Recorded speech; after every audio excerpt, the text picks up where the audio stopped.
Bismillahirrahmanirrahim. Alhamdulillahirabbil alamin. Wassalatu wassalamu ala Rasulillah wa ala alihi wa ashabihi wa man tabi'ahum bi ihsan ila yaumiddin. Amma ba'd. Alhamdulillah kita lanjutkan lagi majelis kitab Tajwid Al-Muyassar.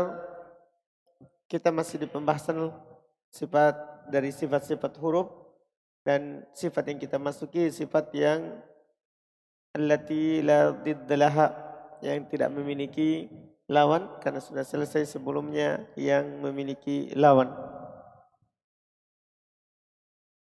Bismillahirrahmanirrahim. Alhamdulillah. Wassalatu wassalamu ala Rasulillah wa ala alihi wa man walah. Amma ba'd. فآخر ما أخذنا في مجلس الأمس هو الكلام على صفتي الذلاقة والإصمات، وأخذنا أيضا صفتين من الصفات غير المتضادة، هما صفتا الصفير والقلقلة. الصفير والقلقلة. وتوقفنا عند الصفة الثالثة وهي صفة اللين. قال المؤلف حفظه الله: الصفة الثالثة أي من الصفات غير المتضادة اللين، وهو لغة السهولة، شيء لين أي سهل. وقيل معناه ضد الخشونة، هذا أيضا معنى آخر، معنى لغوي آخر لكلمة اللين. قال: واصطلاحا عند علماء هذا الفن إخراج الحرف من مخرجه بسهولة. إخراج الحرف من مخرجه، إخراج الحرف أي حرف اللين من مخرجه بسهولة وعدم كلفة على اللسان، وعدم كلفة على اللسان. قال: وله حرفان وهما الواو والياء الساكنتان المفتوح ما قبلهما. حرف اللين المعروف الواو والياء الساكنتان المفتوح ما قبلهما، هذان حرفان يخرجان بلين وسهولة وعدم كلفة، فلذا وصف بهذه الصفة. قال: نحو خوف، لاحظ خوف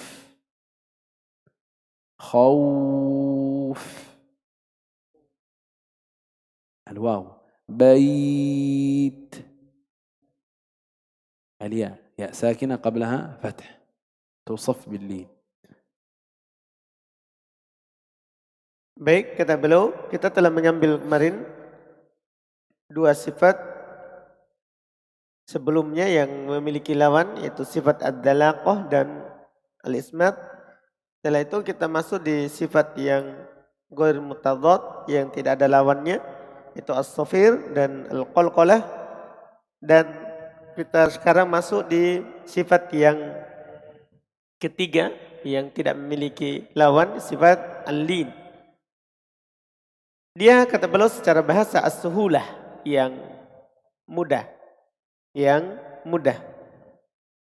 Dikatakan juga maknanya adalah diddul khusyunah, lawan dari yang kasar.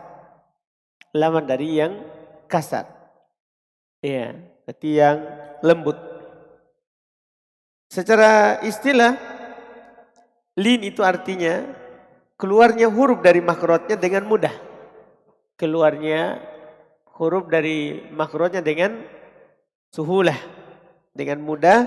Wa adam kulfah ala lisan, tanpa ada berat, tanpa ada beban di lisan, tanpa ada beban di lisan, di lidah kita. Nah, ini mudah sekali. Dia ada dua huruf, yaitu waw dan ya. Keduanya sukun, di fathah apa yang sebelumnya. Ini dibilang lin. Kalau ada waw atau ya sukun, sebelumnya fathah. Kalau ada waw atau ya sukun, sebelumnya fathah. Lawan dari sebelumnya yang mat. Kalau mat, Sebelum waw dhammah, sebelum ya kasroh. Kalau ini sebelum waw dan ya-nya apa? Fathah. Itu disebut huruf lin. Disebut huruf lin. Seperti yang dicontohkan di buku ada dua kata, ada khauf dan ada bait. Ada khauf, ada bait. Itu wawnya khauf untuk waw, bait untuk ya, itu disebut lin.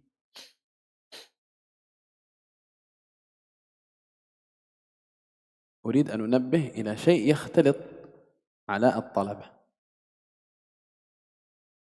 شيء يختلط على الطلبة وربما الأخير منه لم يأتي معنا بعد.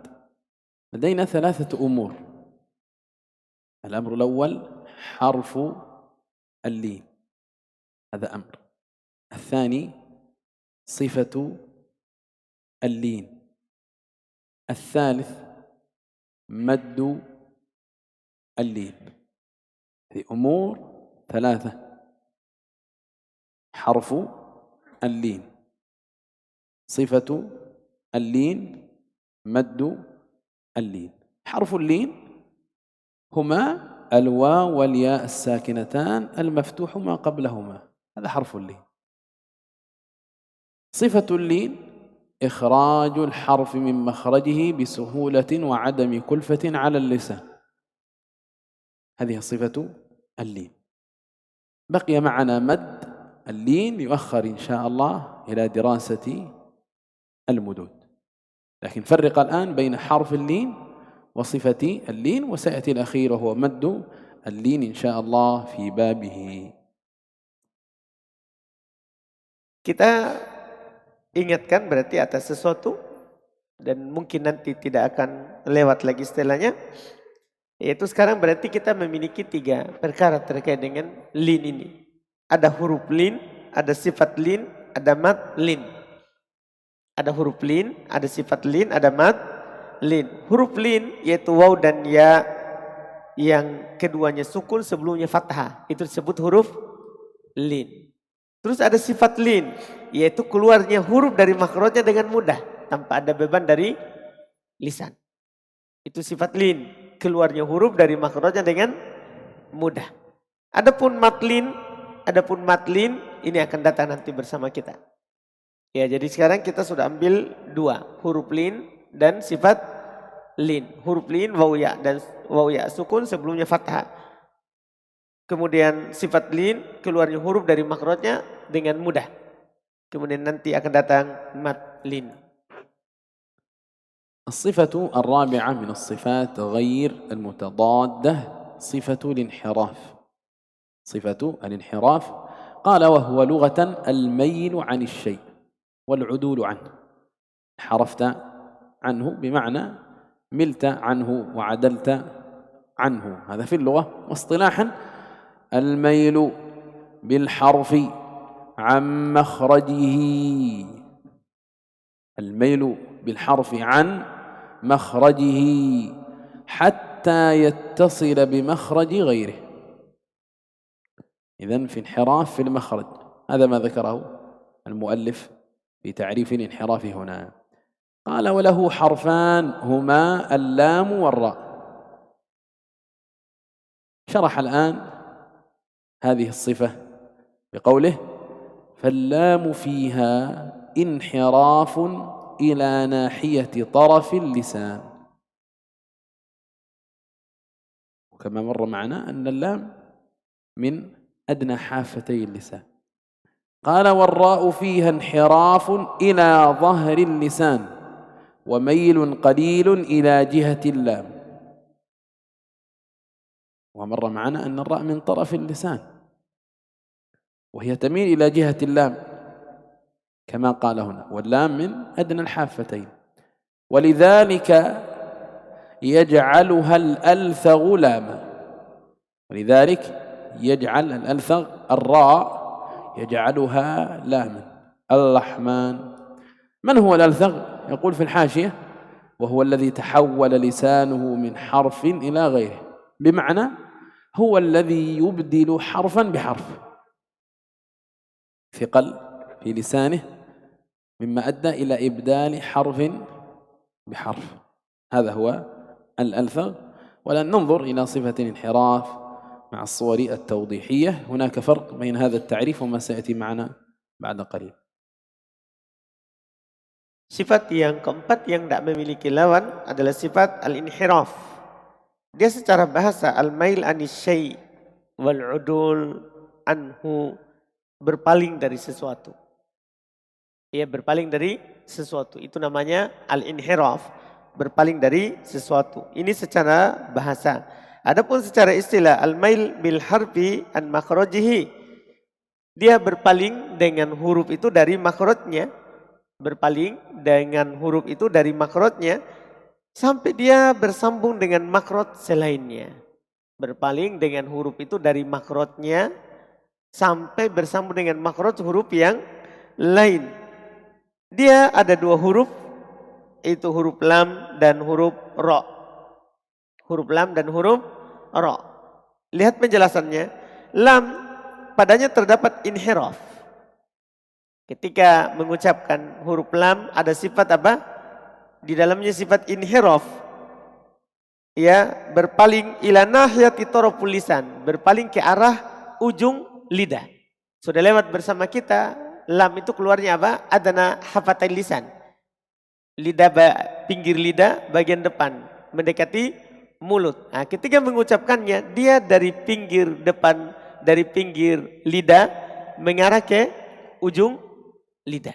Itu lam. Itu lam. Sementara ro padanya juga terdapat inhiraf. Terdapat juga inhiraf.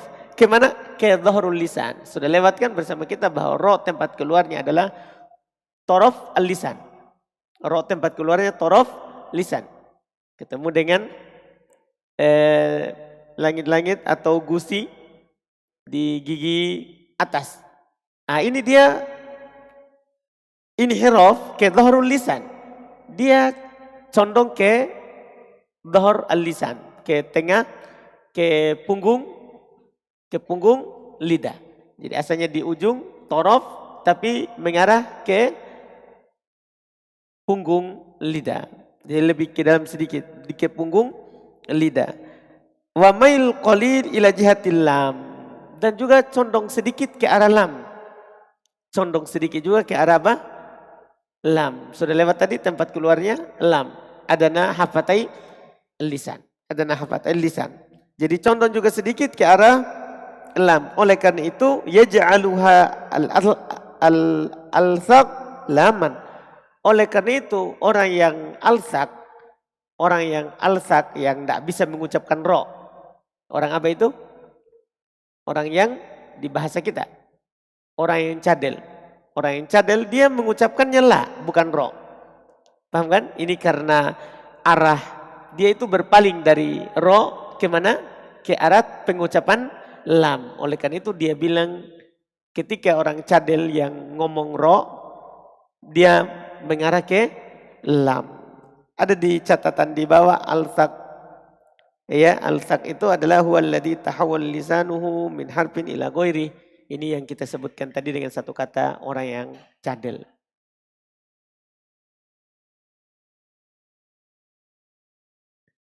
هنا لما ذكر الميل في مخرج الحرف، الانحراف هنا في مخرج الحرف.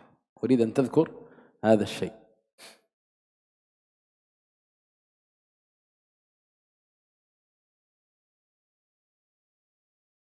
قال هنا صورة التوضيحية الصفة الرابعة من الصفات غير المتضادة الانحراف. قال هو ميل صوت الحرف. إذن هذا هو الفرق بين هذا التعريف الذي نأخذه الآن وما أخذناه من الكتاب التجويد الميسر. مر معنا قبل أن الانحراف في مخرج الحرف. ما نأخذه الآن الانحراف في صوت الحرف. فرق بين صوت الحرف ومخرج الحرف. فهنا الميل في صوت الحرف، وسبب ذلك لعدم كمال جريانه. لعدم كمال جريانه. اللام والراء اللام والراء حرفان لا يجري فيهم الصوت جريانا تاما، إذن عدم كمال جريان الحرف. ما هو السبب في ذلك؟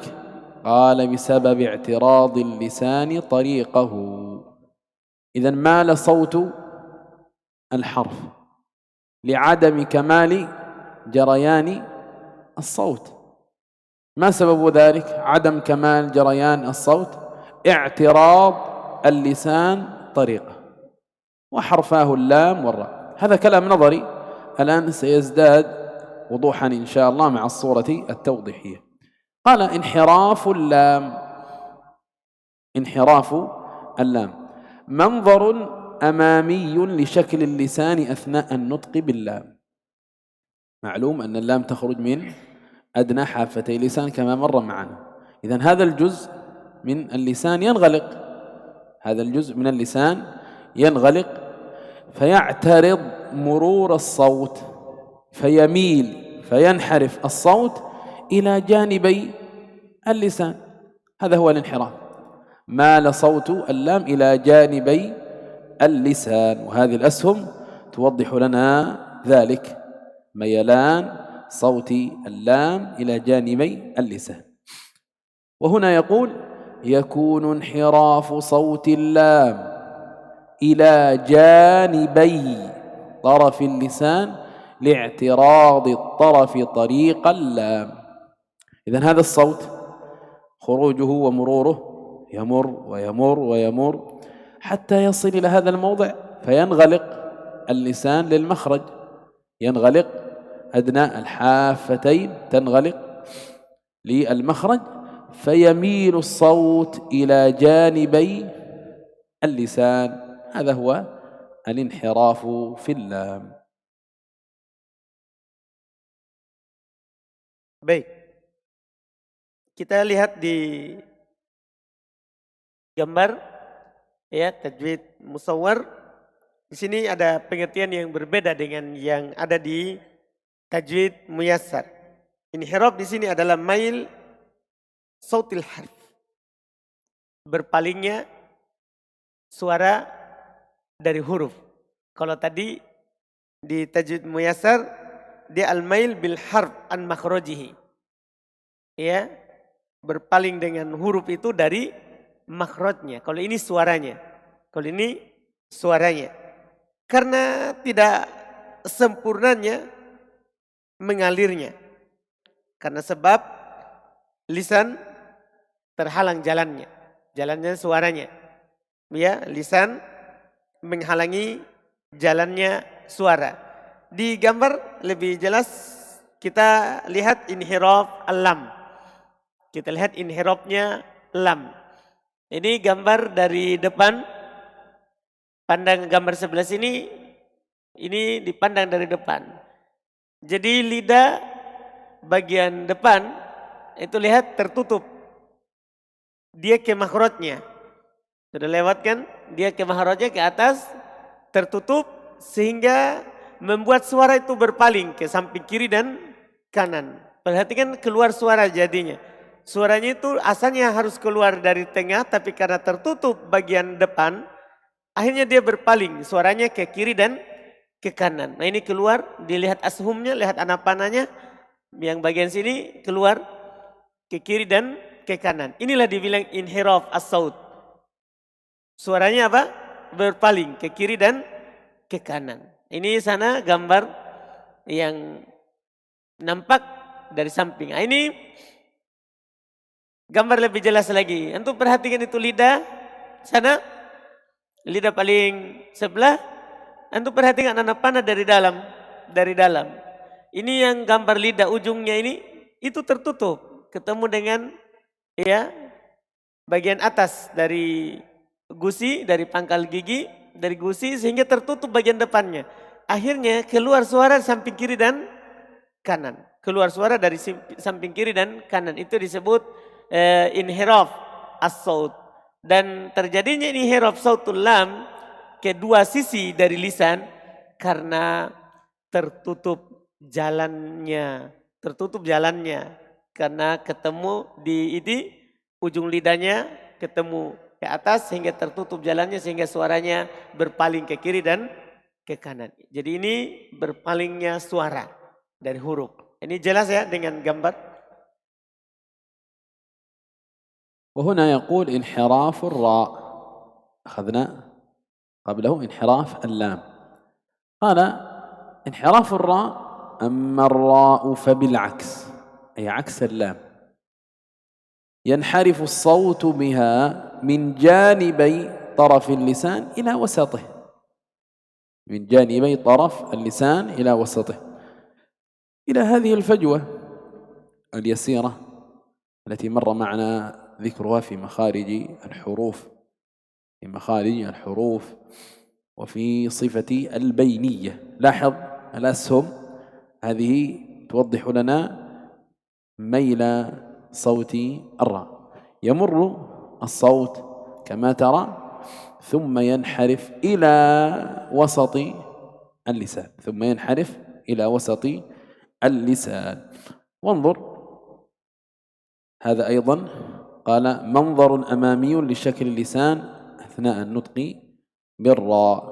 وهنا مقارنة بين انحراف اللام والراء، كلاهما حرف انحرف صوته، إلا أن هناك فرقا بينهما، أن انحراف اللام يكون إلى جانبي اللسان، وانحراف الراء يكون إلى وسط اللسان.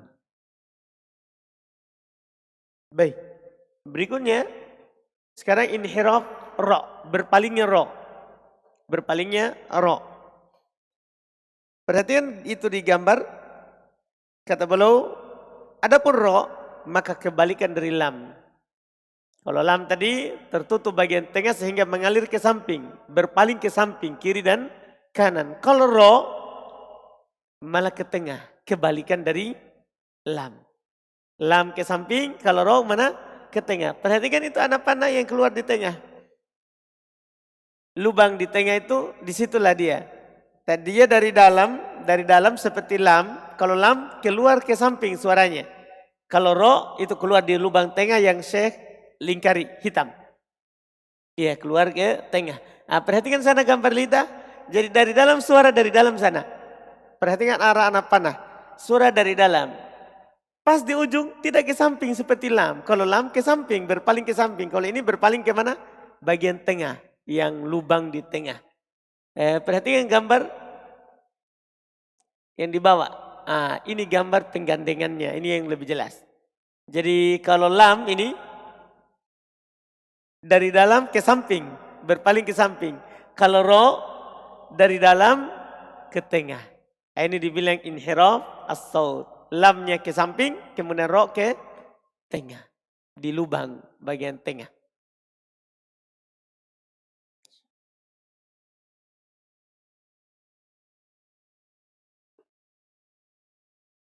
الصفة الخامسة من الصفات غير المتضادة صفة التكرير. صفة التكرير قال وهو لغة إعادة الشيء مرة بعد مرة. كرر أي أعد الشيء مرة بعد مرة. واصطلاحا ارتعاد رأس اللسان عند النطق بالحرف. ارتعاد رأس اللسان عند النطق بالحرف. قال وهو صفة لازمة للراء. صفة لازمة للراء. كل ما ندرسه من الصفات المتضادة والصفات غير المتضادة كله يندرج تحت الصفات اللازمة والتكرير منها. والتكرير منها معنى قوله صفة لازمة أنها لا تنفك عن الراء كما مر حق الحرف. قال ومعنى وصف الراء بالتكرير أنها قابلة له وينبغي التحرز منه والتحفظ من إظهاره.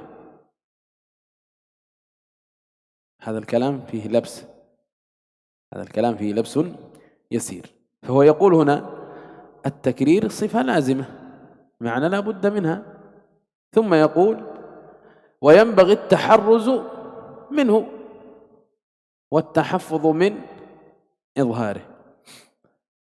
قال وخاصة إذا كانت الراء مشددة، فالواجب على القارئ حينئذ إخفاء هذا التكرير. في تفصيل نحتاجه، وليس معنى إخفاء التكرير إعدامه، لأن صفة الراء تكرير صفة لازمة للراء، لأن ذلك يسبب حصرا في الصوت، فتخرج الراء كالطاء وهو خطأ. الإمام ابن الجزري رحمه الله من أوائل التنبيهات التي يتكلم عنها قال ولا بحصرمة الراء.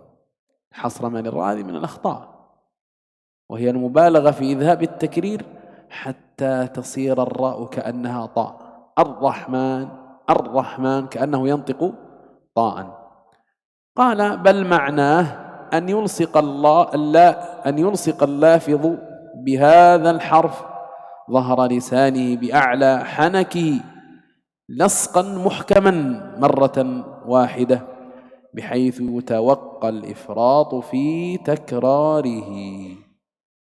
إذا نحفظ هذا التعريف: ارتعاد رأس اللسان عند النطق بالحرف، ونعلم أن صفة التكرير صفة لازمة للراء لا تنفك عنها.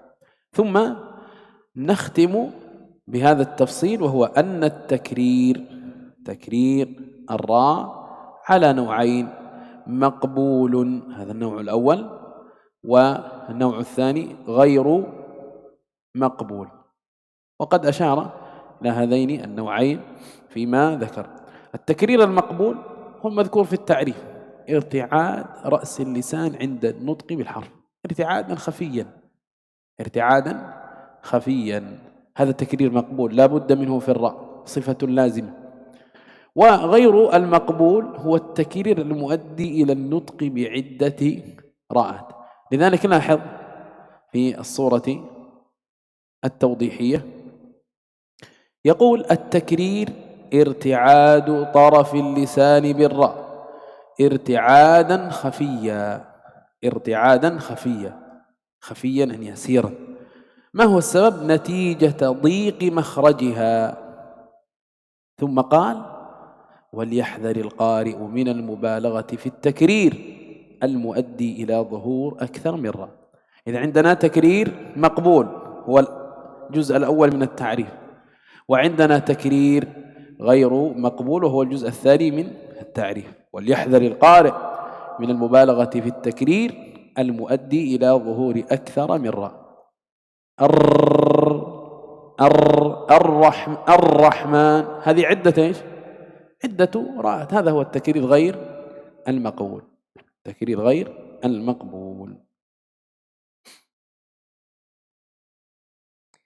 Kata beliau berikutnya, sifat yang tidak memiliki lawan, sifat yang kelima at-takrir.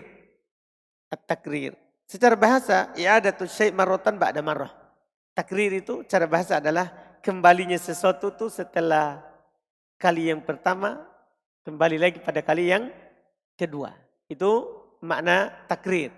Ya ketika kita bilang a'id, ulang, berarti ucapkan dengan berulang hal tersebut. Ini secara bahasa. Adapun secara istilah adalah irti'ad ra'sil lisan. Bergeraknya, gemetarnya, ujung lidah ketika mengucapkan huruf. Ketika mengucapkan apa? Huruf. Ya, ini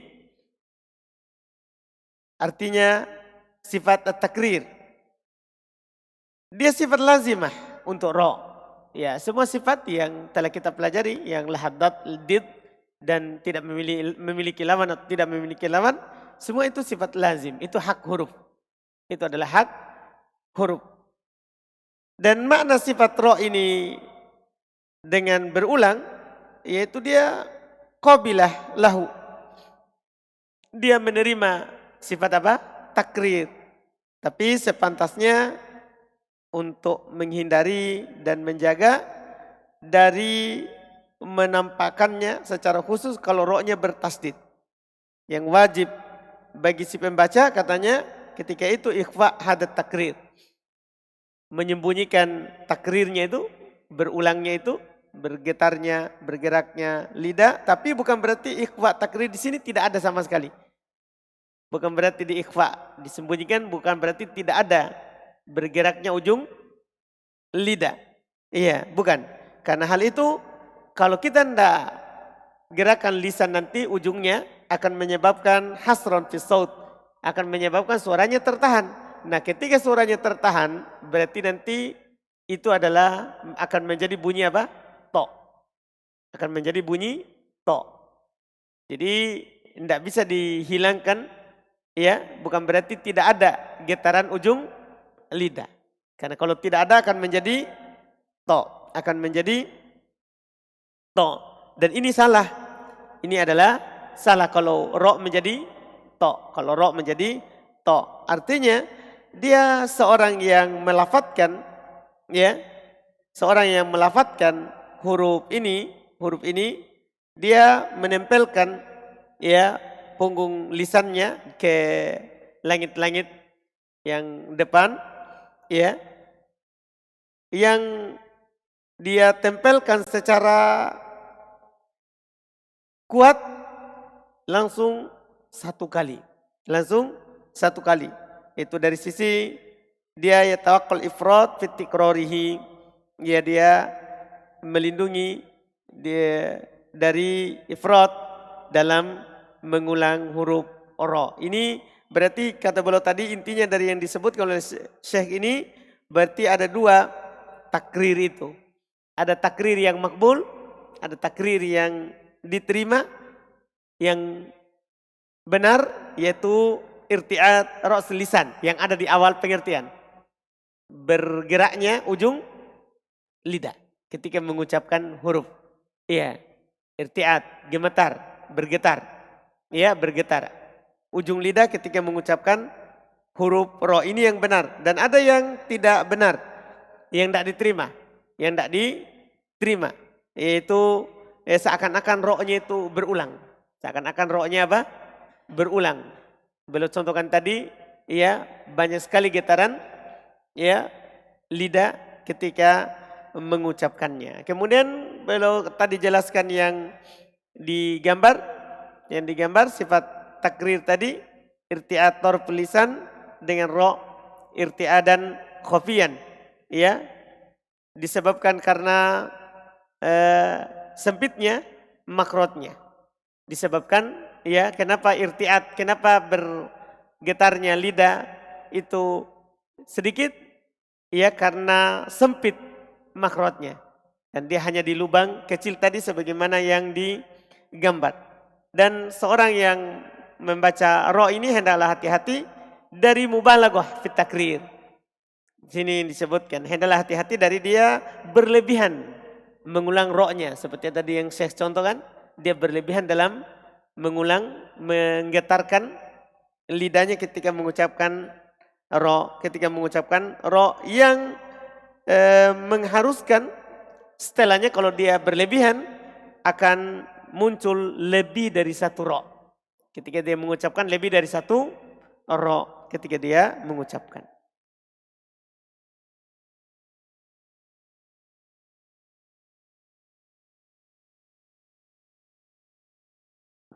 الصفة السادسة صفة التفشي. صفة التفشي قال وهو لغة الانتشار. الانتشار، تفشى الشيء أي انتشر وذاع. واصطلاحا انتشار الريح في الفم عند النطق بحرفه. انتشار الريح في الفم أي صوت هذا الحرف عند النطق بحرفه، وله حرف واحد على الصحيح.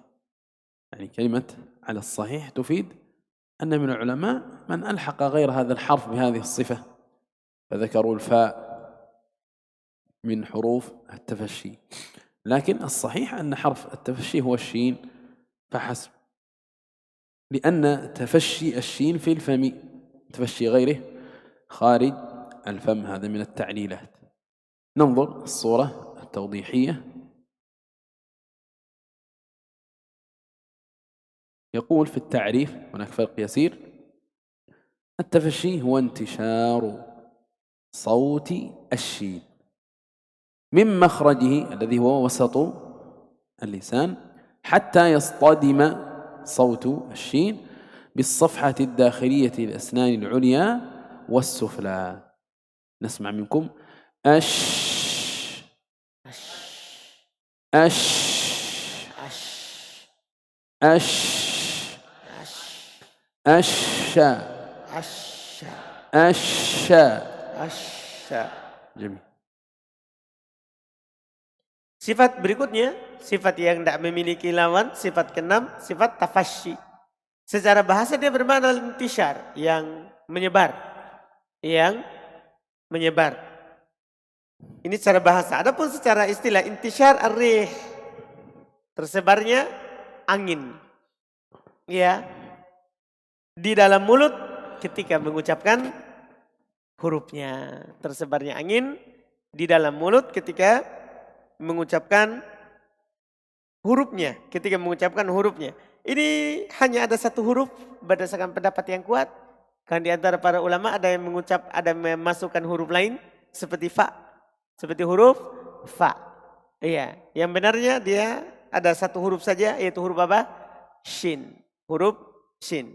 Perhatikan di gambar surat Taudihiyah, dia tafasyi, dia sifatnya pengertiannya intishar sautil ashin, tersebarnya suara shin dari makhrajnya,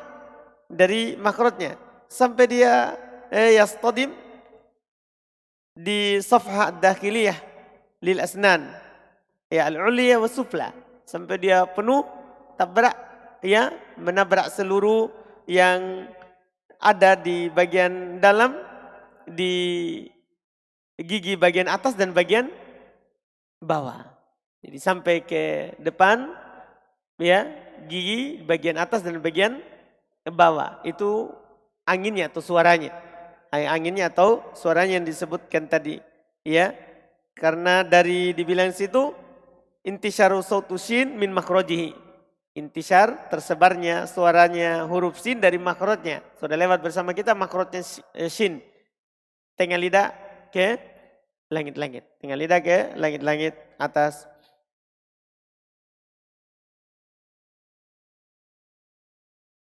الصفة السابعة الاستطالة، وهي لغة الامتداد.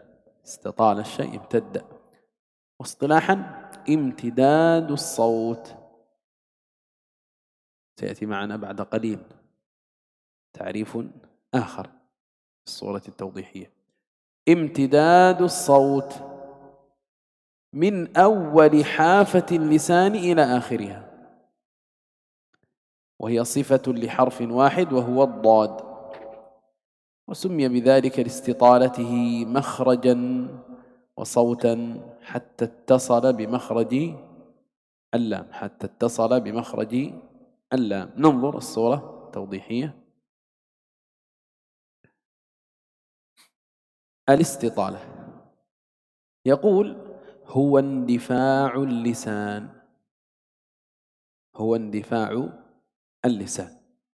هذه استطالة في المخرج، اندفاع اللسان، معنى أن اللسان يتحرك حركة يسيرة جدا عند نطق الضاد من مؤخرة الفم إلى مقدمته حتى يلامس رأس اللسان أصول الثنيتين العليين، وذلك تحت تأثير الهواء الضاغط خلف اللسان. إذن أثناء نطق الضاد يندفع اللسان قليلا، شيئا يسيرا جدا. عند نطق الضاد يندفع اللسان من مؤخرة الفم إلى مقدمته. ما هو السبب في هذا الأمر؟ قال هو الهواء الضاغط خلف اللسان. وانظر، عندنا في الضاد منطقة تلامس، وعندنا منطقة ضغط واتكاء، وهو ما مر معنا في التعريف السابق في الكتاب. حتى اتصل بمخرج اللام التي هي منطقة أدنى الحافة إلى منتهاها. نسمع منكم أداء الضاد. أض أض أض فضل الله فضلنا فضلنا.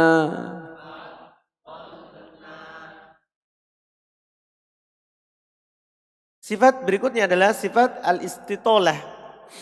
Sifat al-istitolah. Dia secara bahasa al-imtidad, yang terhampar. Yang terhampar. Dan secara istilah adalah imtidadus saut min awali hafatil lisan ila akhiriha. Masya Allah.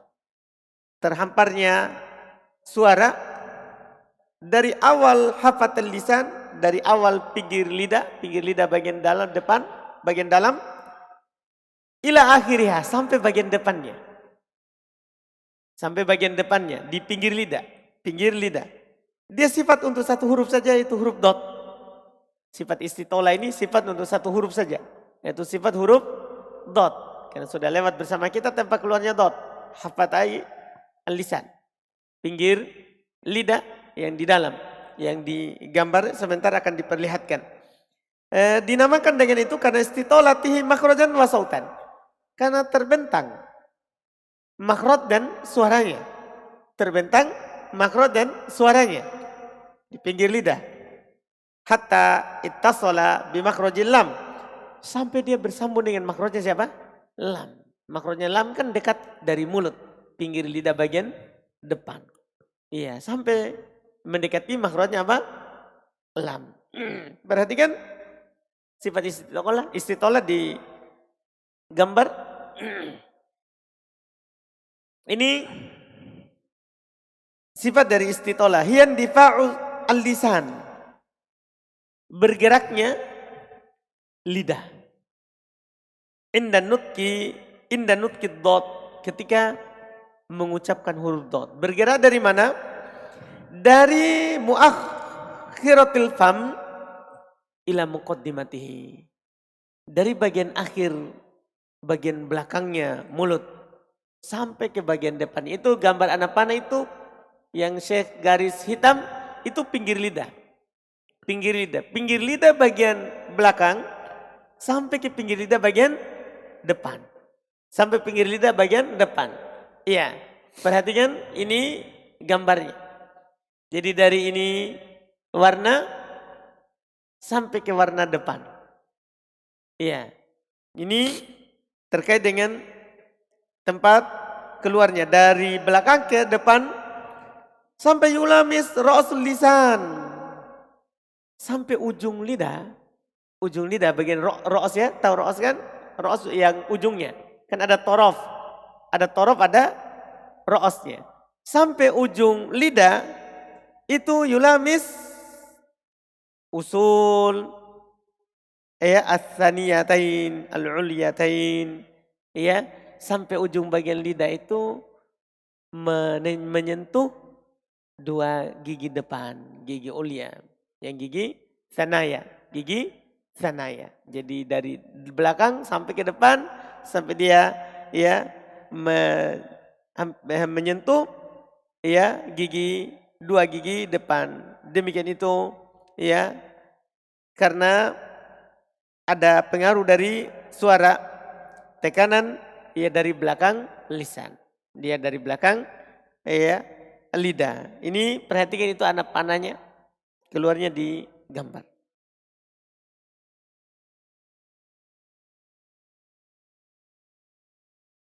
قال وإلى هنا انقضى الكلام على الصفات السبع التي لا ضد لها. انتهينا. يقول انتهى الكلام على الصفات السبع التي لا ضد لها. وإليها أشار ابن الجزري في المقدمة بقوله صفيرها. الصفير صاد وزاي سين، هذه حروف ماذا؟ الصفير، حروف الصفير. قلقلة قطب جد. حروف القلقلة قطب جد. ثم قال واللين واو وياء، واو وياء سكنا وانفتحا قبلهما، الواو والياء الساكنتان المفتوحما قبلهما.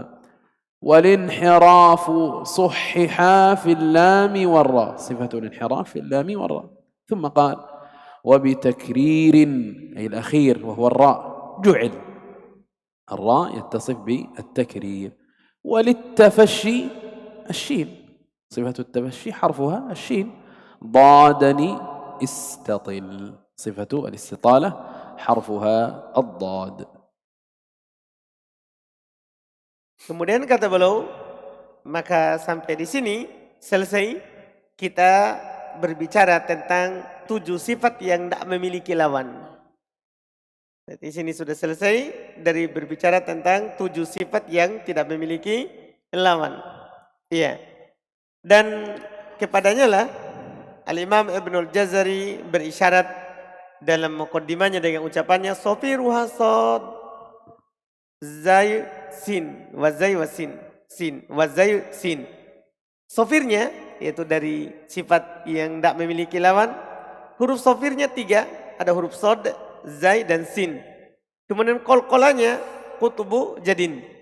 Linnya waw dan ya yang sukun sebelumnya fathah.